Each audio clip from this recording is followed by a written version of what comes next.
1 Corinthians 6:19. Do you not know that your bodies are temple of the Holy Spirit, who is in you, whom you have received from God? Di nyo babatid na ang inyong katawan ay templo ng Espiritong Banal na sumasa inyo at tinanggap nyo mula sa Diyos. Love your body. Salamat, Panginoon, sa katawan na ibinigay nyo sa amin, na siyang nagiging tahanan ng inyong Espiritu at nagiging kasangkapan maging ng aming sariling Espiritu upang malasap namin ang ganda at sarap ng buhay at upang magawa namin ang mga gawain iniatas nyo sa amin. Turuan nyo kami, Panginoon, na lalong maunawa ang kalooban nyo para sa aming katawan at nang aming masunod ang iyong magandang layunin. Linisin nyo po kami, patawarin sa aming mga kasalanan, at ngayon ay punuin nyo ng inyong karunungan nang masundan namin ang mga yapak ng iyong anak na si Jesus. Be our preacher, our teacher, our counselor. We ask you, Father, in the name of your Son, Jesus our Lord, our Savior, and our friend. Your body is wonderfully made. Yan dapat nating lalo at laging maalala. Na nilikha tayo ng Diyos, kaya napakabuti, napakaganda, napakainam ng ating katawan. Psalm 139:14, I praise you because I am fearfully and wonderfully made.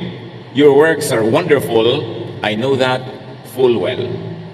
Karapat dapat purihin ng Diyos dahil napakainam ng pagkakalikha niya sa ating katawan, maging sa ating pagkatao. Your body was designed and created by God.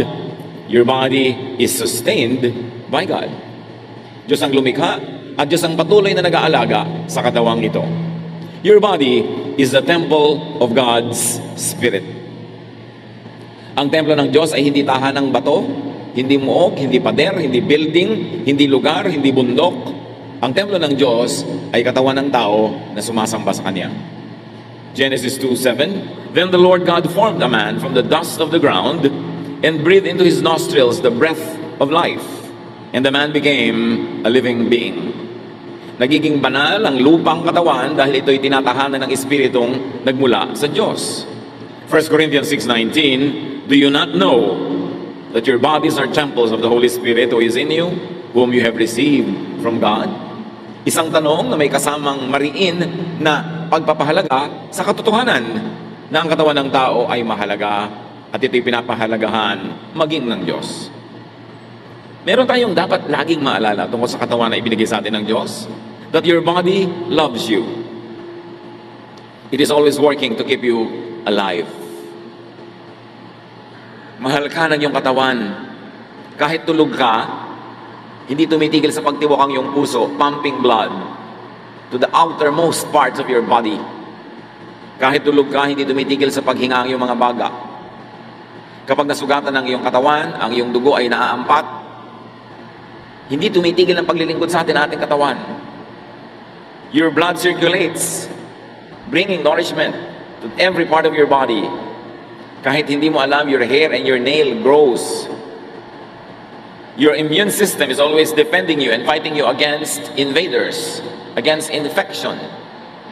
Your stomach always digests your food, and your senses are always working to defend, warn, protect, and even please you. Hindi tumitigil sa paglilingkod ng katawan na ito. Ano man ang ating kinakain, sinasala ng ating atay. Ano man ang ating ginagawa, ikinokorek, binabalanse ng ating katawan. Pag pagod ka na, pinapaantok ka ng iyong katawan para ipahinga mo siya. Dahil hindi siya pwedeng abusuhin ng sagad-sagaran. Pagka sobrang na ang tulog mo, ginigising ka na. Pagka nga ikaw ay nanganganib, pag natutulog ka, ginigising ka ng iyong katawan. Pagka nga maiihi ka na, ginigising ka pa rin ng katawan mo para gawin mo na yon. Mahal na mahal tayo ng ating katawan at inutusan ng Diyos ang ating katawan na tayo'y mahalin. At inutusan din ang katawan na mahalin ang isa't isang bahagi nito. Galing yun sa may likha. 1 Corinthians 12:24-26, although it has a spiritual value, but first of all, it has a physical value. God has put the body together. Its parts should have equal concern for each other. If one part suffers, every part suffers with it. If one part is honored, every part rejoices with it. Nagtutulungan, at sabi nga sa kasabihan ng matatanda, ang sakit ng kalingkingan, ramdam ng buong katawan. Nagtutulong-tulungan ng bahagi ng ating mga katawan para mabigyan tayo ng napakagandang serbisyo. Kaya pagkakakain ka na, Ang halos lahat ng dugo ng iyong katawan pumupunta sa iyong digestive system para tunawin ang iyong pagkain. Kaya ka inaantok pagkakain kasi nababawasan ng blood supply ang iyong brain, nagpupunta kasi sa stomach. Nagtutulungan sila, nagbibigayan. At ito ay kalooban ng Diyos. Kaya naman napakahalaga na pag tayo nagpapagamot, especially in this day and age of specialization, dapat tinitingnan mo yung buong katawan, may nag-aalaga ng buong katawan. Kasi kung minsan, nagpapagamot ka lang sa isang espesyalista, halimbawa sa puso, o espesyalista sa balakang, o espesyalista sa buto, pagka hindi mo binantayan, baka mapabayaan yung atay mo, at siya ang magdala ng lahat ng gamot na kinakarga doon ng specialist, kasi nga kanya-kanyang espesyalisasyon. Pero dapat, merong general practice para maalagaan ang bawat bahagi ng katawan na hindi pinapagaling mo yung isang bahagi ang nagduro sa yung kabila. One of the bad side effects of specialization, pagka hindi naging mapag-ingat ang tumitingin sa atin.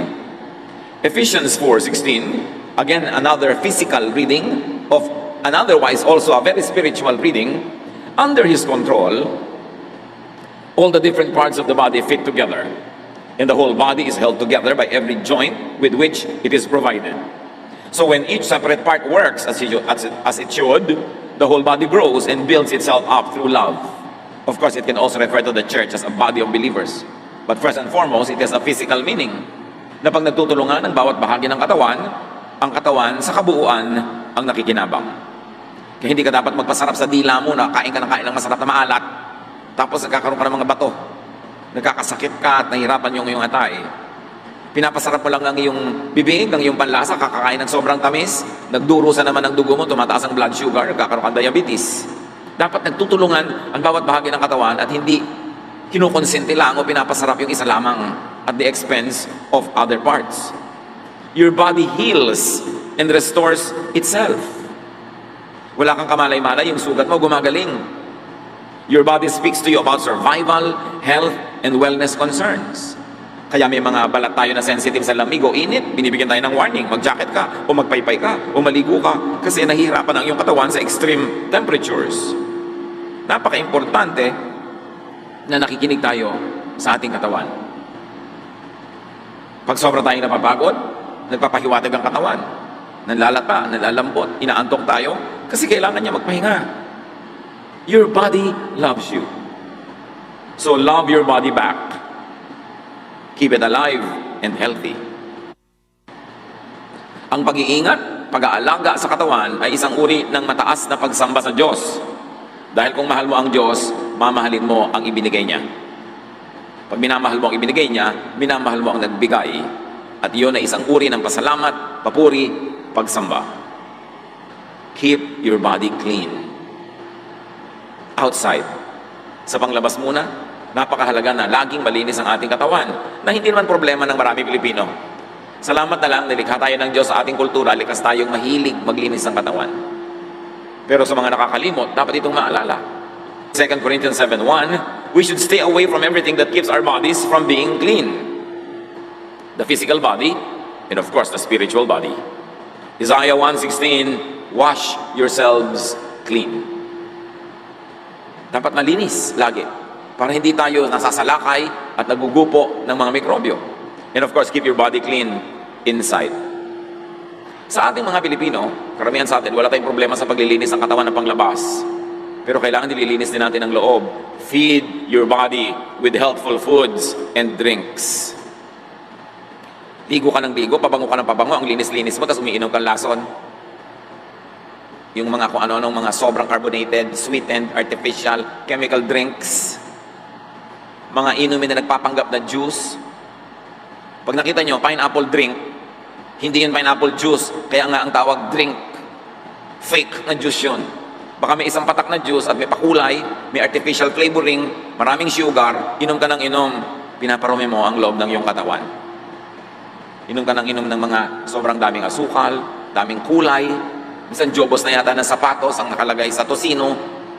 Kailangan pinag-iingatan yung mga artificial na yan. Every unhealthful matter that enters your body is to be filtered, processed, eliminated, or endured by your body.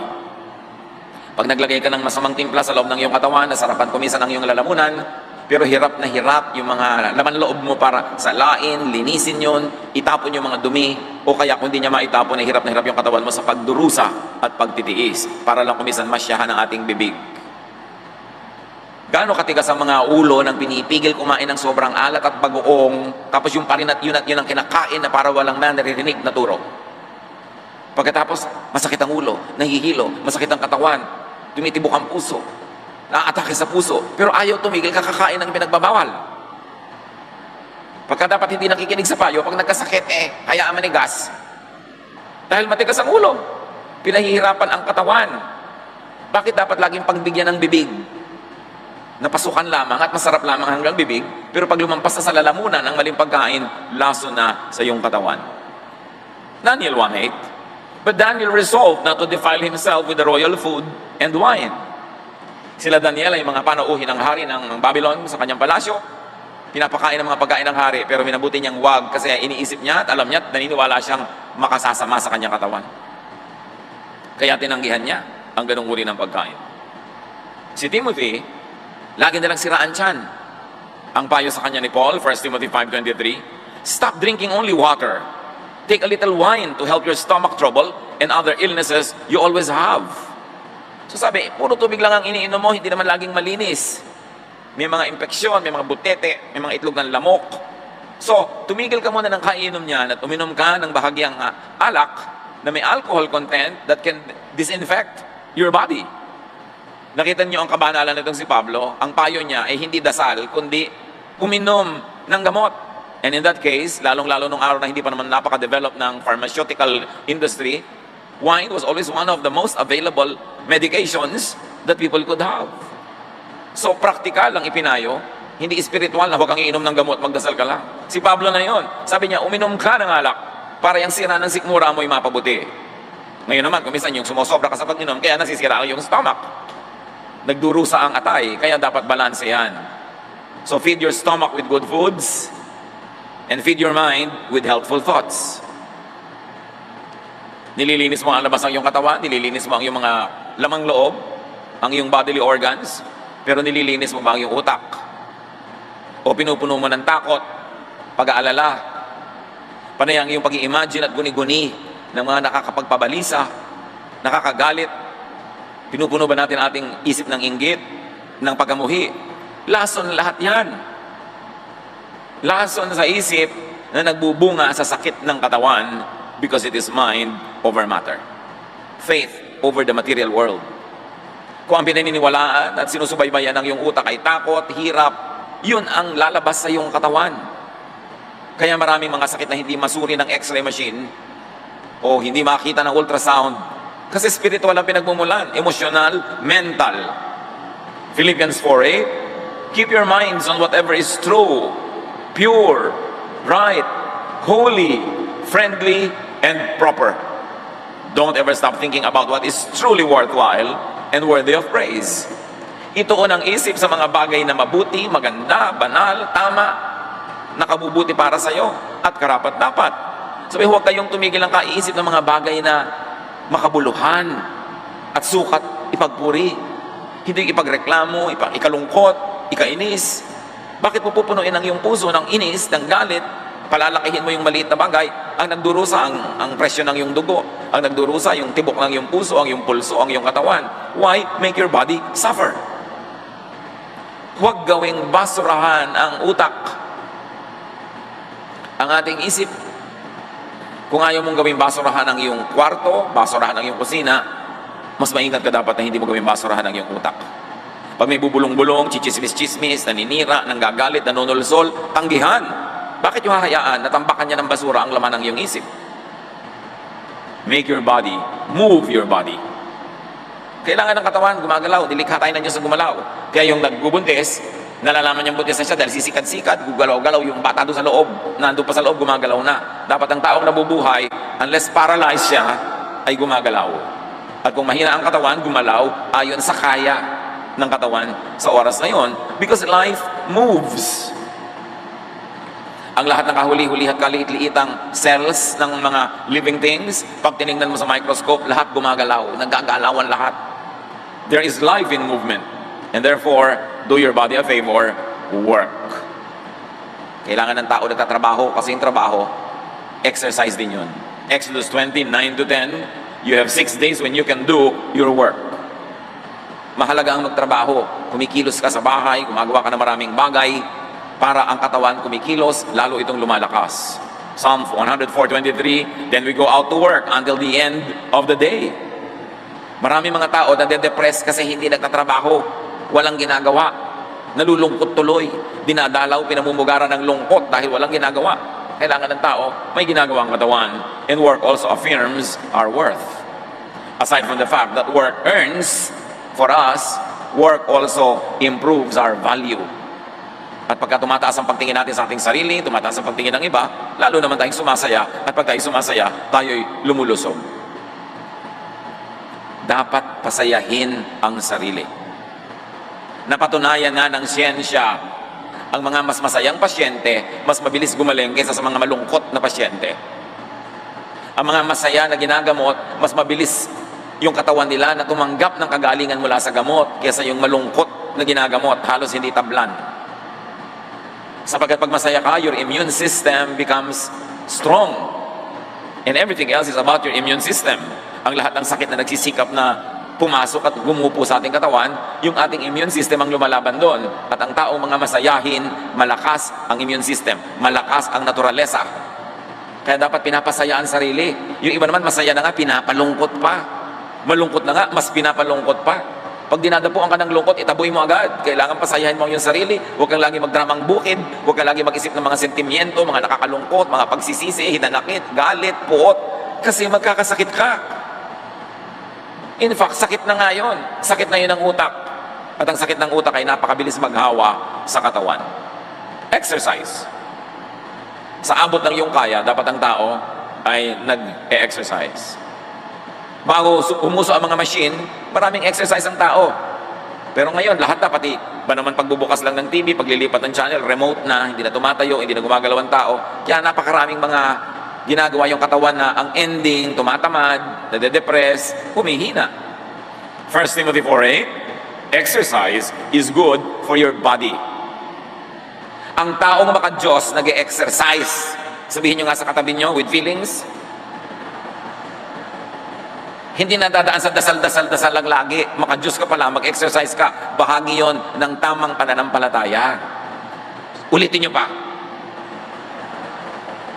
Ganyan, may kasama dapat panlilisik ng mata. Lalo't alam nyo yung kausap nyo, napakatamad mag-exercise. Tapos upo ng upo, kain ng mga kung ano-ano mga sitsirya. Aba, ba't di ka nalang tumalon sa building nang madali ang iyong pagpapakamatay? Kasi pinapatay mo ang iyong katawan. Very importantly, dance. Magsayaw kayo mga kapatid.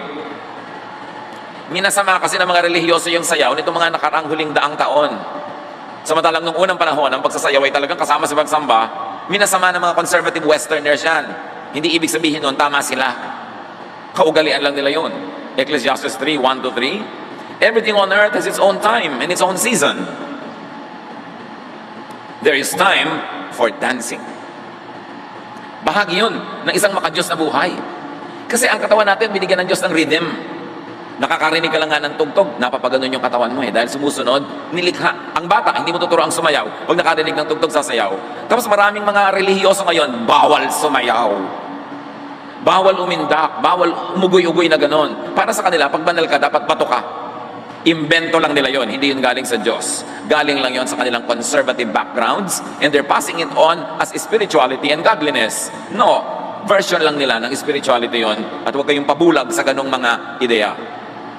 Do not demonize dance. Katulad ng do not demonize rest, enjoyment, pleasure. Ang pagmamasama sa sayaw, sa sarap, pagpapasarap, pag-enjoy, Gnosticism yan.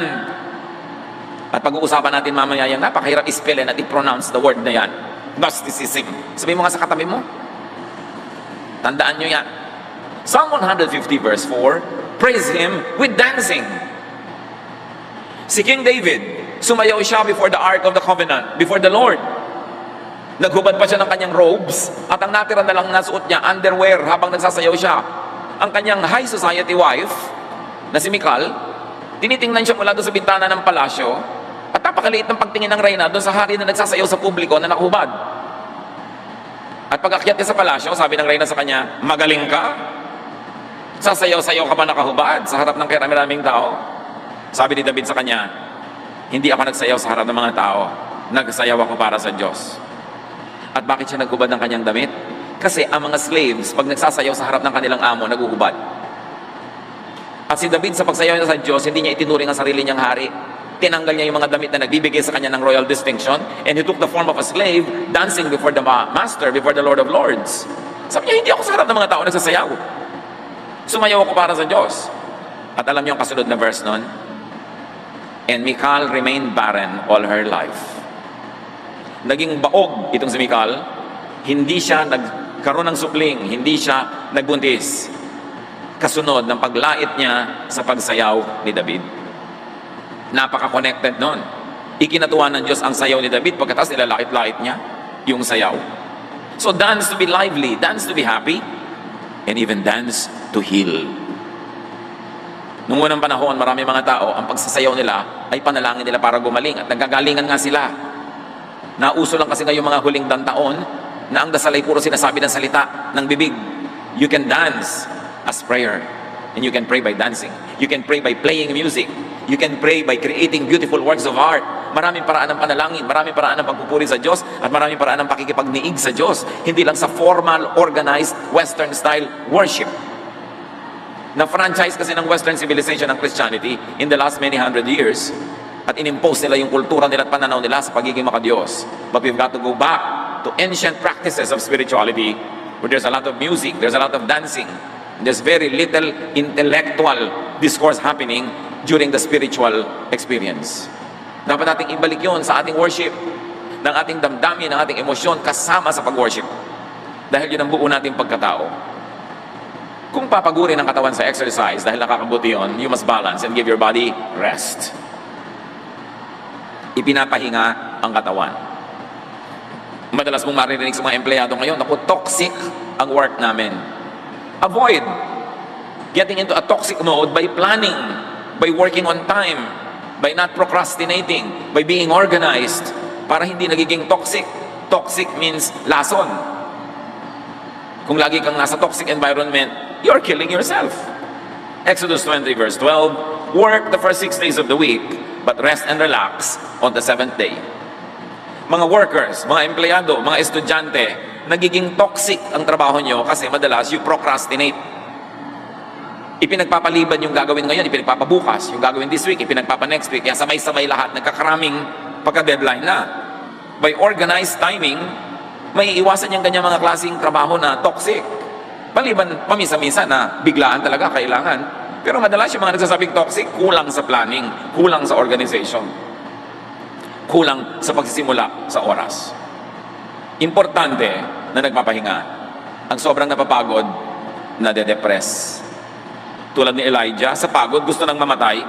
Nung nakatulog ng konti at nakakain ng konti, gusto na uling mabuhay. Pagod lang pala, gutom lang pala. 1 Kings 19:7, the angel of the Lord came back a second time and touched him and said, get up and eat, for the journey is too much for you. Kahit ka propeta, kahit ka alagad ng Diyos, may hangganan ang kaya ng iyong katawan. The journey is too much for you. You've got to rest. You've got to sleep. And after sleeping a while, get up, eat, and sleep again.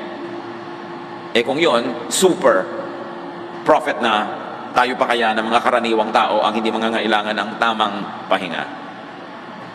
Mark 2:27, Jesus finished by saying, people were not made for the good of the Sabbath.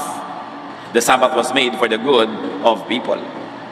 Yung mga tao kasi sa sobrang pagiging relihiyoso, naging amo na nila yung pag-observe ng Sabbath. Sabi ni Jesus, baliktad, ibinigay ang Sabbath para sa inyong kapakanan, hindi para paglingkuran nyo siya.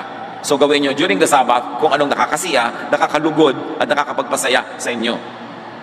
Para sa inyong kabutihan yan, hindi yan amo. People of God, give your body enjoyment, pleasure. Reward yourself. Reward your body. Si Solomon na binigyan ng iba yung katalinuhan, hindi niya na-miss yung mahalaga. Sabi niya sa Ecclesiastes 2:10, I denied myself nothing my eyes desired. I refused my heart no pleasure. My heart took delight in all my labor, and this was the reward for all my toil. Well, hari naman kasi siya, kaya marami siyang ma-afford na pleasures. So within what you can afford, please yourself, please your body, and don't feel guilty about it. Yan nga yung pinag-uusapan natin kanina na Gnosticism. Recognize and be free from the Greek anti-body philosophy. Itong Gnosticism ay inimbento ng mga Greeks na halos maitutumbas mo ang katuruan na ito sa kontra siya sa katawan, kontra sa sarap ng katawan, kontra sa layaw ng katawan. Post-Jesus Christianity and to some extent Judaism were both influenced by a philosophy of the first century known as Gnosticism. From the Greek gnosis, meaning knowledge. Ang kultura ng Israel ay hindi purely Israelite. Ang kultura ng Israel ay nakikipag-ugnayan, may impluensya ng mga kapitbahay niya sa habang panahon. At isa dito na naka-influensya sa kanya ay Greece, of course, because it was a very major civilization. And the major philosophy of Greece for a long time before Jesus was born and during was Gnosticism. Gnosticism drew its core doctrine from Plato's dualistic contrast between the invisible world of ideas and the visible world of matter. Isa sa mga pinakamalalaking philosophers ng Greece, si Plato. At si Plato, pinaghiwalay niya yung nakikita at di nakikita. Pinaghiwalay niya yung mundo ng mga ideya, diwa, mga hindi nakikita, sa mundo ng katawan, ng lupa, ng bato, mga nakikita. So sa kanya, dalawa ang mundo, the invisible and the visible, the spiritual and the physical. And Plato's dualism created in Gnosticism a doctrine that equated matter with evil and spirit with good. Platonic idea yon, hindi yun Jesus idea.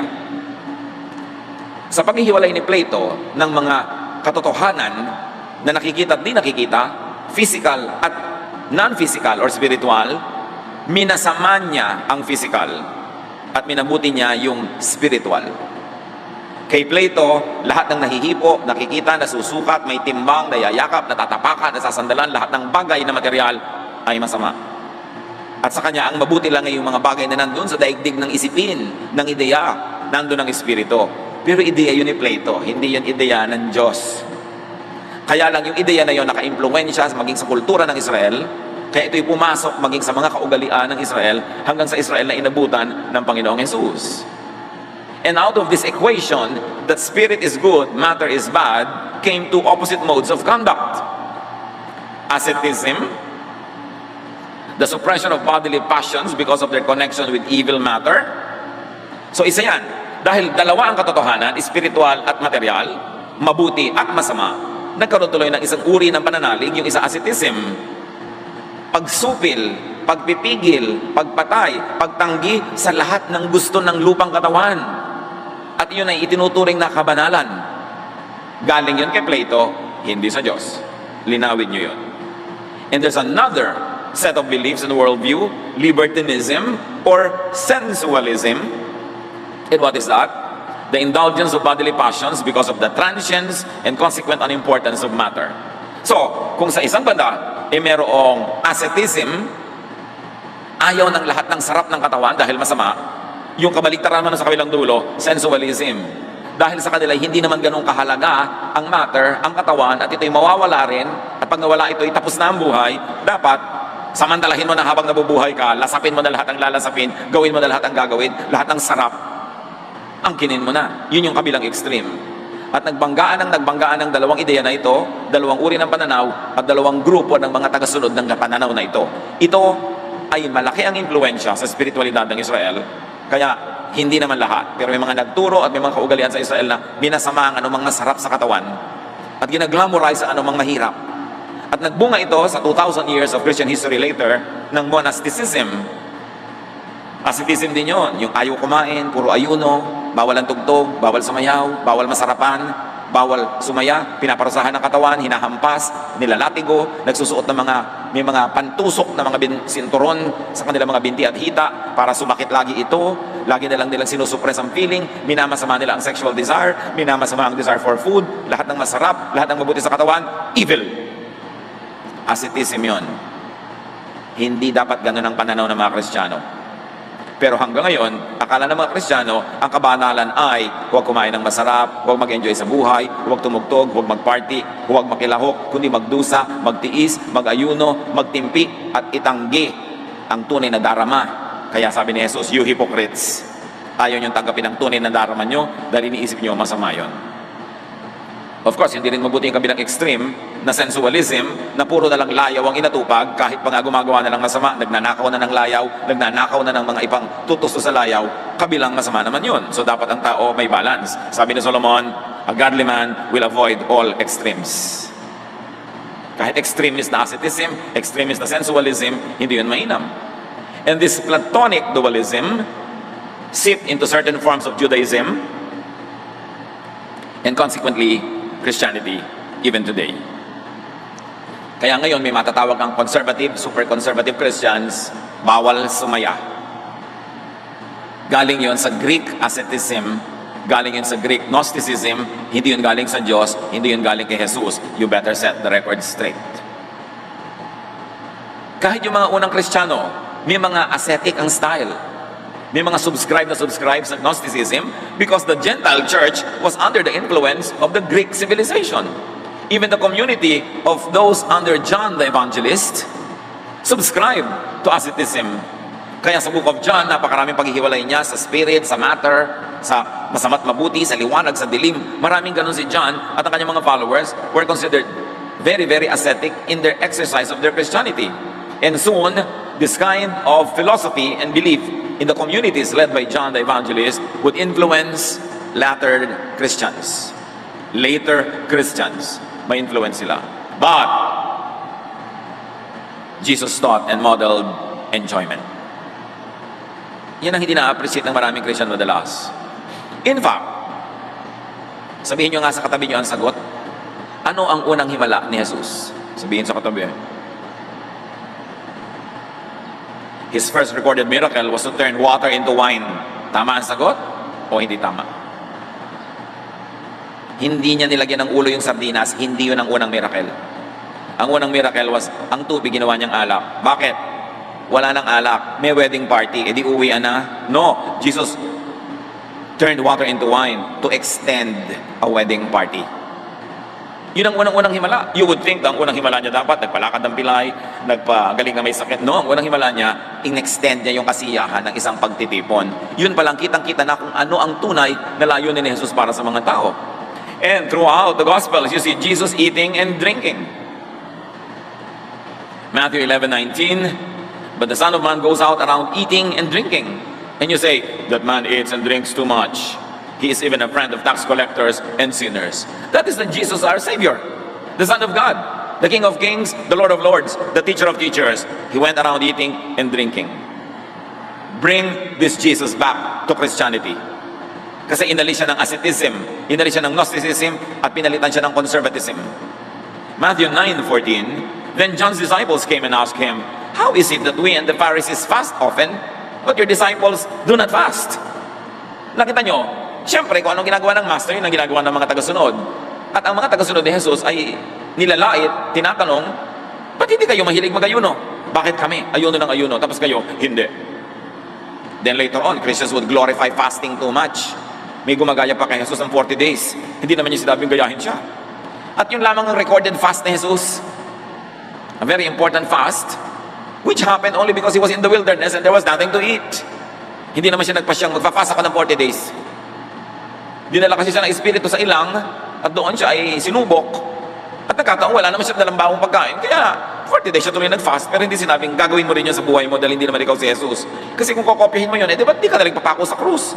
Kumpletuhin mo na ang pagkopya. Meron tayong kinokopya kay Jesus, sinasabi ng ating utak. Pero meron hindi, pangkanya lang yun. Ministry niya yun, hindi natin ministry.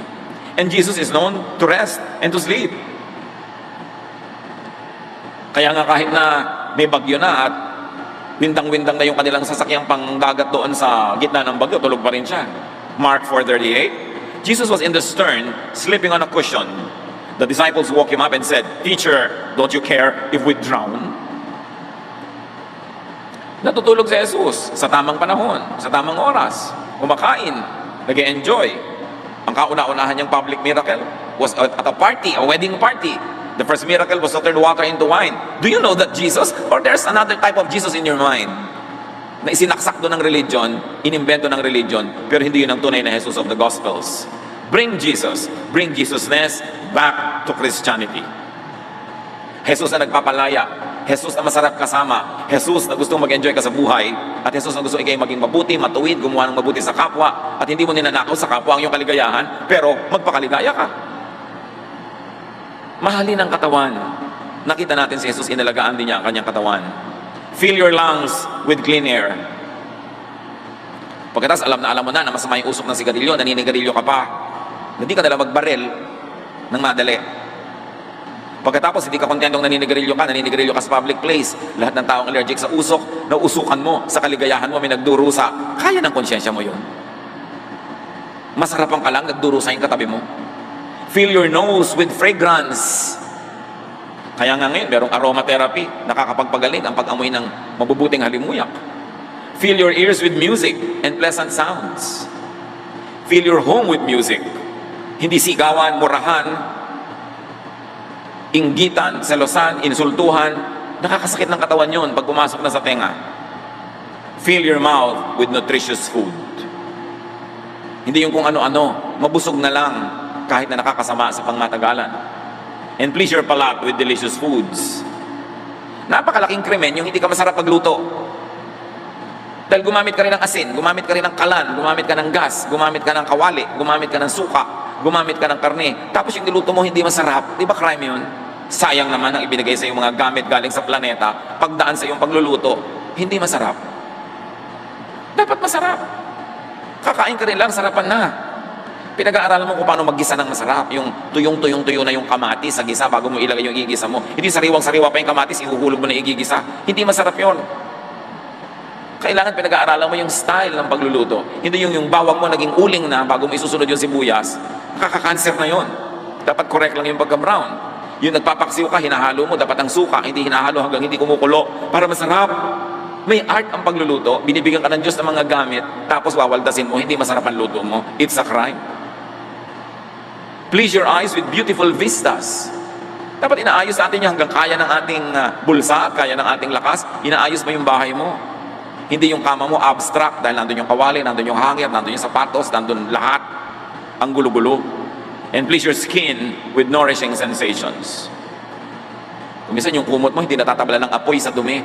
Aba naman, labhan mo, pabanguhin mo para hihiga ka dyan, masarap humiga. Dahil 8 hours or 6 hours ka nakahiga dyan, tapos maligas-gas. Meron pang mga kuto, at meron pang kung ano-anong tamtak sa loob. Kailangan pasarapin mo ang iyong buhay. Kasi ang buhay bigay ng Diyos. At gusto ng Diyos mag-enjoy ka sa buhay. Pero kailangan meron kang sipag. Importante, sa lahat ng ito, may pera ka. Kaya itinuturo ng Diyos, 6 days you will work, and on the 7th day you will rest. Kasi pag nagtatrabaho ka, you earn, na-afford mo yung good life. Hindi yung gusto mo good life, tapos asa ka sa iba. Ecclesiastes 8:15, pinakamatalinong tao si Solomon, ang payo niya, so I commend the enjoyment of life. Because there is nothing greater for a person than to eat and drink and be glad. Then joy will accompany them in their toil all the days of the life God has given them under the sun. Sabi ng Contemporary English Version, there is nothing better than to enjoy our food and drink and to have a good time. Then we can make it through this troublesome life that God has given us here on earth. Sabi ni Solomon, hindi mo maiiwasan, maraming hirap, maraming lungkot, maraming dusa ang buhay. Pero para mo ito mapagtagumpayan, malampasan, malabanan, mag-ipon ka ng maraming saya at sarap sa buhay mo. Habang kaya, tuwing pwede. Para yung iniipon mong saya, yung iniipon mong sarap, doon ka mag-withdraw sa panahon na ikay nahihirapan, may problema, at merong pain. You've got to invest in your happiness, in your pleasure. That is Solomonic. Siya ang pinakamatalinong tao sa Old Testament. Tapos si Jesus sa New Testament, pareho silang nagsasabi, eat, drink, enjoy your life. Hindi bawal yan sa Diyos. Ang nagpabawal niyan, the Greek idea of Gnosticism, si Plato, na naka-influence sa maraming Hudyo, sa maraming Kristiyano hanggang ngayon. At akala nila, yung ganong pagdurusa at pagtitiis ng katawan ay galing sa Diyos. No, galing yun kay Plato. Corinthians 6:19-20. Do you not know that your bodies are temples of the Holy Spirit who is in you, whom you have received from God? You are not your own. You were bought at a price. Therefore, honor God with your bodies. Sabi, hindi nyo pag-aari ang mga katawan nyo. Diyos ang lumikha, Diyos ang may bigay, at Diyos din ang tumubos sa pamamagitan ni Jesus. Kung ganon, kung sinasamba nyo ang Diyos, pahalagahan nyo ang inyong katawan. Yan ay pagbibigay halaga sa Diyos. Yung pagbibigay halaga sa katawan, hindi ibig sabihin pagtanggi sa lahat ng gusto nito, pagtitiis. No, pagtanggi lang doon sa masama, sa nakakasama, at sa inaagaw at ninanakaw pa sa iba. Pero on all other innocent pleasures, enjoy your life. Because life is a gift from God. It is to be enjoyed. It is not to be problematized. Do not squander your health for wealth. Then later squander your wealth for health. Ano yung mga tongue twister na yan? Maraming tao habang bata, pinupudpud ang katawan, inuubos ang kalusugan para magkapera. At syempre, magkakapera naman kung pinalad.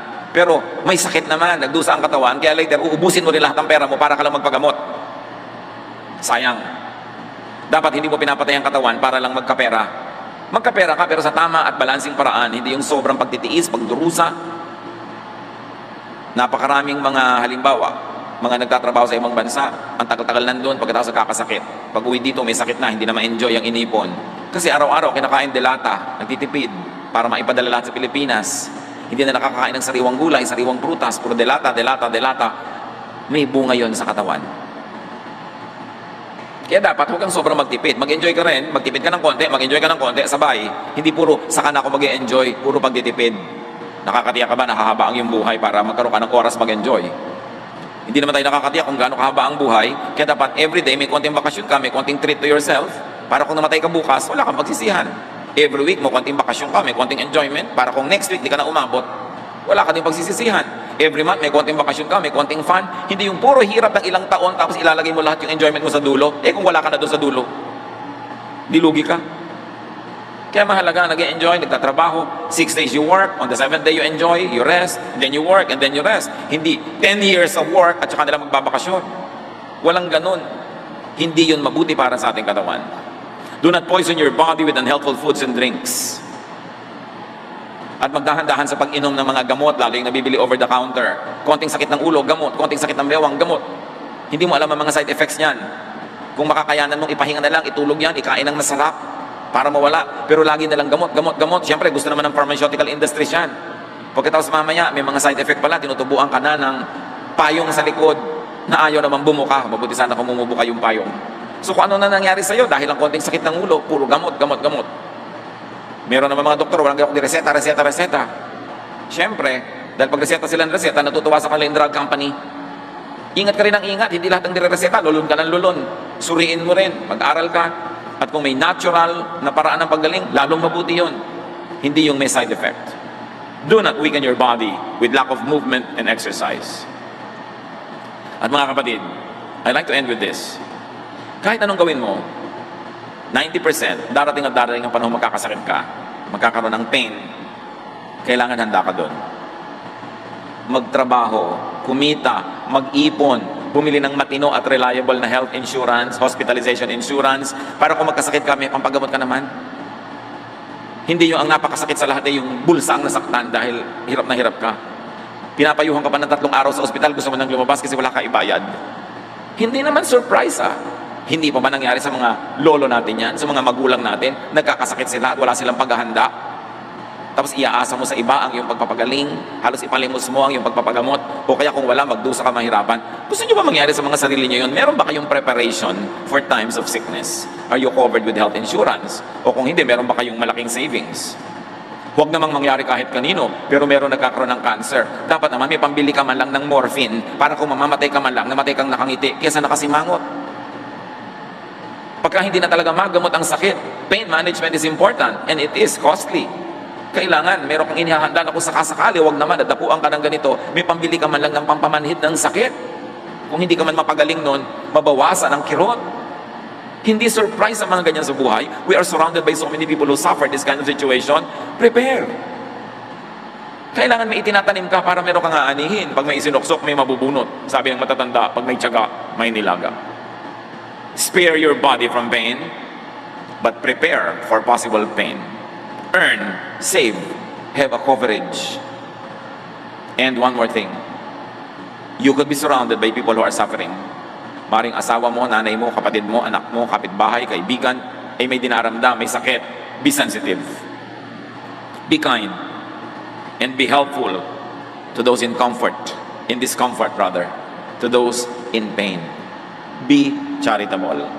Kung dadalaw kayo sa ospital, imbes kung ano-anong bulaklak na kuminsan, nakakahika pa, ang dala-dala, mga prutas na bantay lang naman na kumakain, at kung ano-ano pa, pag dadalaw kayo, meron din lang kayo kahit konting pera, dumaan muna kayo doon sa kahera, itanong nyo, magkano na ang bill ni patient number ganon, sa ganong bed, sa ganong room, at kung kaya nyong bayaran lahat, bayaran nyo, kalahati, 1/4 bayaran nyo, pagpasok nyo sa inyong dinadalaw, daladala nyo yung resibo, o eto ang pasalubong ko sa iyo, binayaran ko na yung outstanding bill mo dyan, kahit konti man lang. Napakasarap na tulong.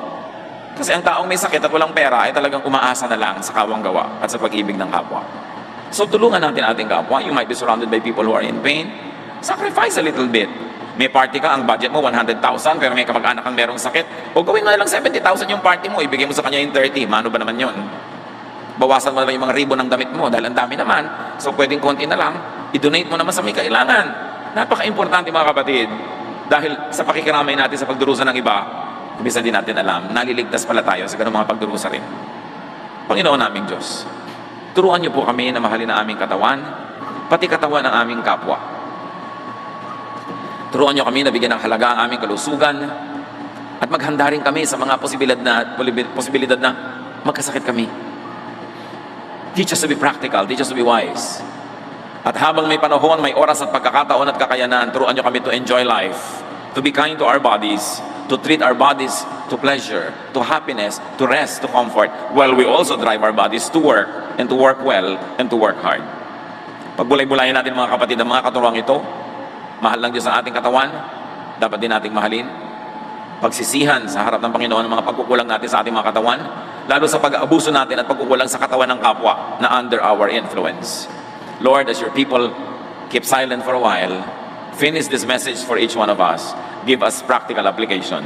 Magbulay-bulay, dinggin ang pagtuturo ng ating Amang Diyos.